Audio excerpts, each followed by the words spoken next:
Welcome to this month's Greg Griffith Leadership Podcast.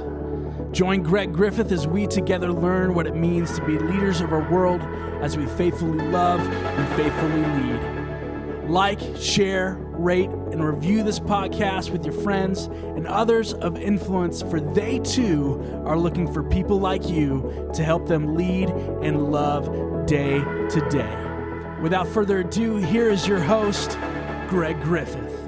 Hey, leaders. Thanks so much for being a part of this podcast, Greg Griffith Leads. I'm honored that you would even take a moment to just listen in today. Couple things I would invite and encourage you to do. Please rate, review, and share this podcast with a leader you know that would like to lead a little bit better and a little bit farther as they are leading faithfully and living faithfully as well. I normally do an interview, but this was something that's been on my heart, something that I've been learning and leading in here over the past probably year. And I thought I wanted to share it with you, and praying that this helps you lead better with your family, with your work, and whatever season you're in, even in your daily life.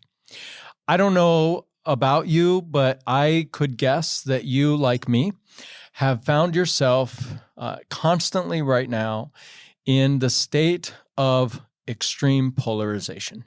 What do I mean by that?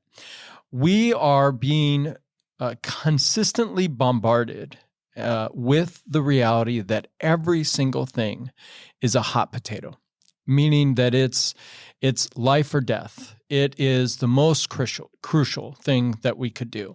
That if we make the wrong decision, everything could end. And the truth of the matter is, none of that is true. What that really does is it creates inside each and every one of us an extreme emotional response. And when we have that emotional response, we lose the ability to make good decisions. We lose the ability for rationale. And so I have been learning and leading into this and really trying to find time to say, what's the middle? Remove myself from an emotional polarization that I, as a leader, can find myself so easily wanting to get into.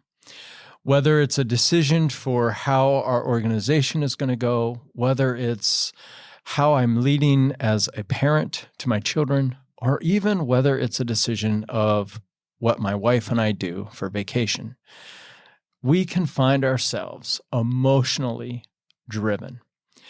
I like the axiom that says to remove roadblocks, you also eliminate emotions, and you are data driven. And that really is saying, find your middle. So, leaders, here's what I want to do today. I want to give you the 4 P's to finding the middle.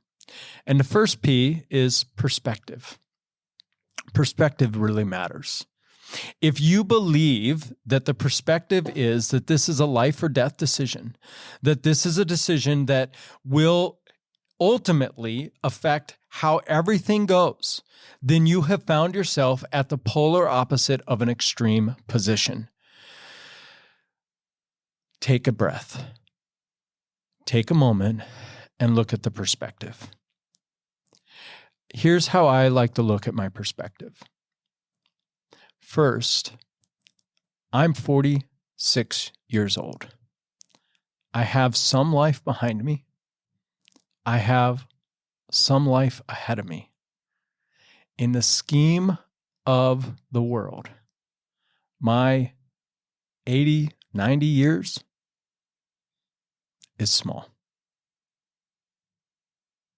My perspective is the reality too, that anything I do this moment is not going to destroy what I've done in the past, nor will it deter what my life will look like in the future.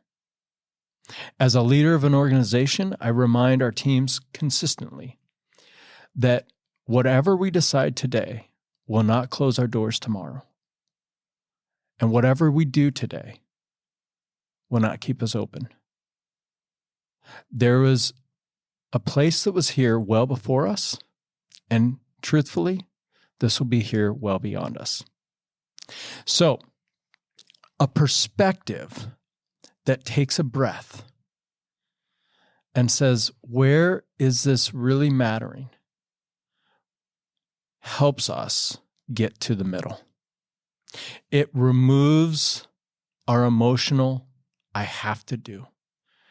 It removes the fear of the future, and it removes the pain of the past.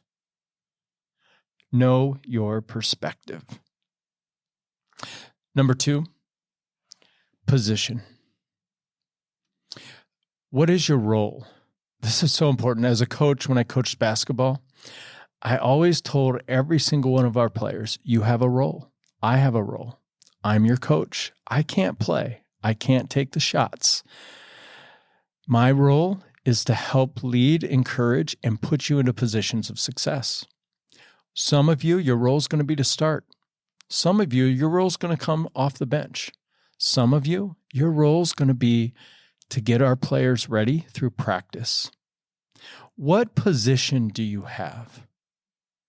Are you in a position to actually make a decision? Are you in a position to make the difference? Are you in a position to make the call? Are you in a position to be the criticizer? Are you in a position to be the encourager? Are you in a position to be the advice giver? I think so often we put ourselves in the position of the armchair quarterback. We're the ones saying, if I were to call the shots, I'm not the one who's calling the play on the field. I'm the fan to encourage, to support, to uplift. So what position do you have? So when you go into something, when there's something that's raising your anxiety, when you're finding yourself in an extreme, what position are you in? And what position is the person you're talking to in? Are you talking to a person that can actually make a difference? Or are you just talking to a person that also is like you without a position to do anything about it? And when we do that, we just stoke flames of discouragement and disgruntlement. And in Christian language, this is called gossip. So know your position. Know your position and accept that position. Number 3, so we have our perspective. Where are we at? What is our position? How can we make a difference? And then thirdly, what's your power? Like, what power do you have to be able to make a difference in this? And really, here's the power every one of us only has, the power of one. I love that saying, the power of one, from Dr. Gary Smalley's, where I first heard of it. What is that power? How I respond. I don't have any other power. My only power that I truly can control is my response. And that's how I can control what I do. That's the power that I have. That's all you and I have, is the power of one. How are you responding to whatever situation you're in? And by the way, when we go off the handle, when I find myself responding emotionally to whatever someone else is doing, I've actually yielded that power to them. I've now said, the power to control me is you. And I've given that power away. Where when I say, this is how I'm going to respond, this is what I want to do, this is who I am, this is what's been formed in me, then that's my power. And I don't let anyone else do that. No one can make you yell. No one can make you cry. No one can make you scream. No one can make you storm off. You have that power. Take it, own it, and use it. Our perspective, our position, our power leads us to the last P, our posture. This is where, how am I relying and seeing God through all these things? What's my posture with God? I don't love that phrase that says, stop trying to be God when we try to control things. I do try to control things, but I'm never trying to be God.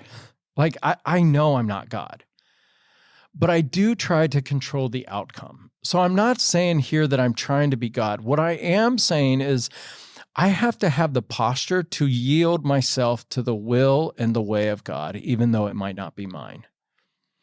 I may want a desired outcome that God sees something greater and bigger than what I can even see or know. And so am I willing to have a posture to yield that to him? And again, when my perspective is that everything was before me and there's going to be a lot of things after me, when my position is that let me just take care of what I can take care of, when my power is how I respond and I realize I can't force others to respond the way I would want them to, my posture then could be to yield to God, to say, all right, I'm going to let you go with this. Let me be the most faithful, hardworking steward in whatever role this is. And we have this. I can't force my children to choose what their next school is, or if they go to school in their next stage.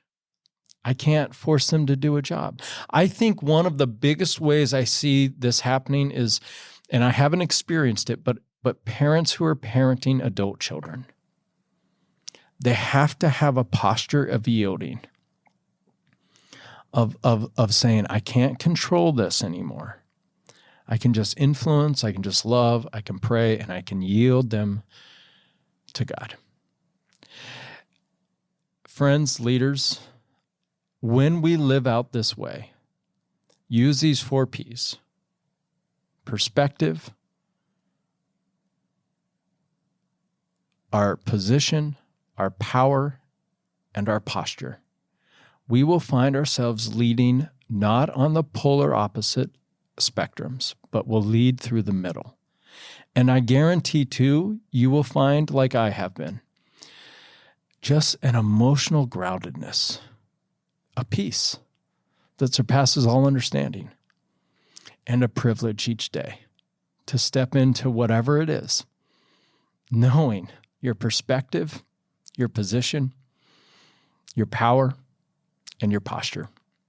So, live out today, faithfully leading, faithfully loving, and see yourself walking with the presence of God. Thank you for being a part of this month's Greg Griffith Leadership Podcast. Join Greg next month for leadership insights to faithfully love and faithfully lead. Now go be terrific today.